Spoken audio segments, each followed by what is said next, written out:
When Erik Gronwall left Skid Row earlier this year, obviously it was a mega bummer because of the 4 singers that the band had had post Sebastian Bach. Eric was probably the best suited for the band, and I think a majority of fans would agree with that, at least in terms of pulling off Bach-era material the best. And the album that he was on, The Gang's All Here, I thought it was great. It was very well received, got some good review scores across the board. I saw the band with Erik Gronwall last fall. Such a great show. That guy is such a powerhouse vocalist. Huge bummer to see him go. And none of that, though, is to discredit some of the other Skid Row stuff. I thought some of the stuff that they put out with Johnny Solinger, rest in peace, I thought some of that stuff was pretty good and a little bit underrated in my opinion. But when it was announced that Eric was out and that Lzzy Hale from Halestorm was going to be fronting the band for a handful of shows that they had already had on the books, for one, I was not shocked. And for two, I was pretty stoked because, you know, if you're a Halestorm fan, you already know that they put out the Slave to the Grind cover back on the first Reanimate cover EP in 2011, which I thought that was a great cover. A lot of the covers that they do on those Reanimate EPs are pretty solid. But aside from that, Lzzy has shown her love definitely over the years for a lot of 80s bands, duetting with Tom Kiefer for a new version of Nobody's Fool, duetting the Ozzy and Lita Ford classic, Close My Eyes Forever. She did that with David Draymond back when he was doing Device. I think I heard somewhere, I've heard it a couple times, that she took singing lessons back in the day from Steve Whiteman from Kicks. So obviously Lzzy is very much a fan of 80s rock. And so when Lzzy Hale's time with Skid Row came to an end, I was kind of bummed because I didn't have a chance to see it. Like I said, it was just a handful of shows that they did, but also because I thought she was such a great fit for the band, something different. She has come out in the past and said that due to the her commitment to her own band, she of course cannot join Skid Row full time, but she has expressed interest in the since summer when she did all those shows in potentially reuniting with them at some point down the road.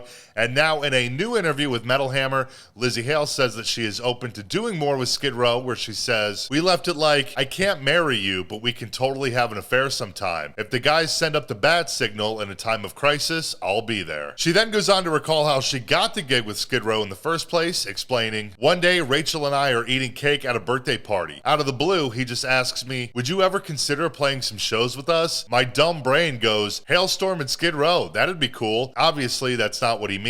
He's like, 'No, dummy, I mean you fronting Skid Row.' Not even a week later, he calls me up and it's actually happening. He asks, 'Are you in?' So I called my adults in management and cleared my schedule immediately." You know, one of the reasons I thought she was a great fit is because here we are now nearly 30 years since Sebastian Bach left the band. And by the way, he's put out some incredible solo records. I mean, Kicking and Screaming is just, oh my God, I love it. But, people are still, of course, comparing every single Skid Row singer to Sebastian Bach, as they should, because a majority of a Skid Row live show, even in 2024, is, of course, the classic Sebastian Bach songs. And like I mentioned, Eric did such a phenomenal job fronting the band, and I felt that he really helped kick the band back up a few notches, but now he's out of the band, so it's kind of like, where do you go from there? And in my opinion, Lzzy was such a great choice because not only does she have a name, she can sell some tickets on her own, but she's a fantastic singer and in a way sort of saves the band from constant Bach comparisons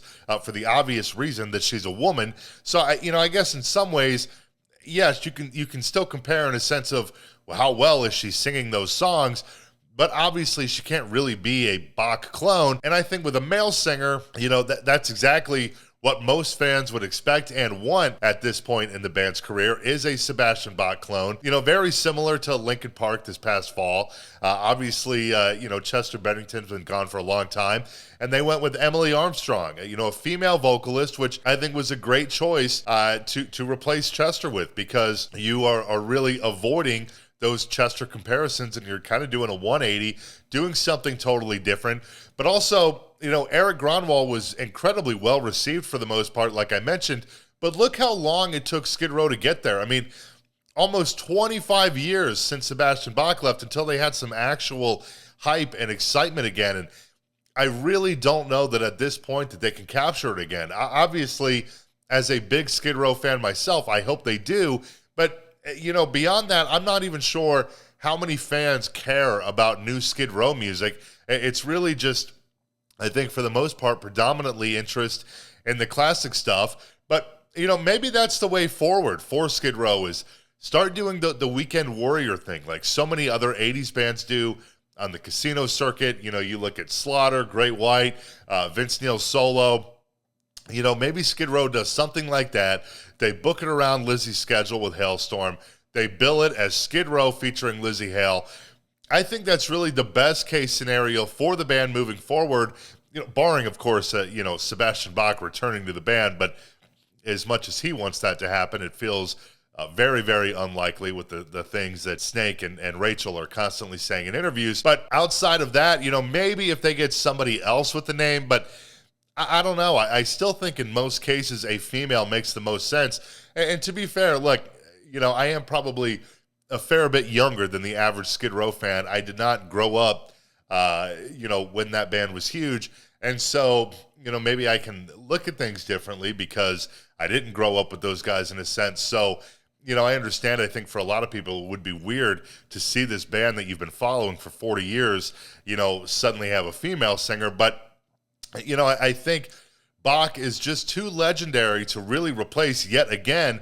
And I think a female route in terms of a full-time singer that can really pull it off overall, you know, I don't know. I just think that's the best way because it's no matter what, though, I mean, it's going to be constant Sebastian Bach comparisons. But I think that's probably the best way. Personally, I would try to find a way to make it work with Lzzy Hale, even if it means more sporadic shows for the band. But in a sense, that can help them out. You know, if you're not out there touring all the time, you build that demand. You don't oversaturate. You hit those casinos and big 80s events and festivals. Make that bag, but I don't know. We still have no idea who Skid Row is going to roll with in terms of a full-time singer, so I guess we'll see. But that's all I got for you for right now. Thanks so much for hanging out. Feel free to drop a like and subscribe below if you feel like it, and I'll see you next time.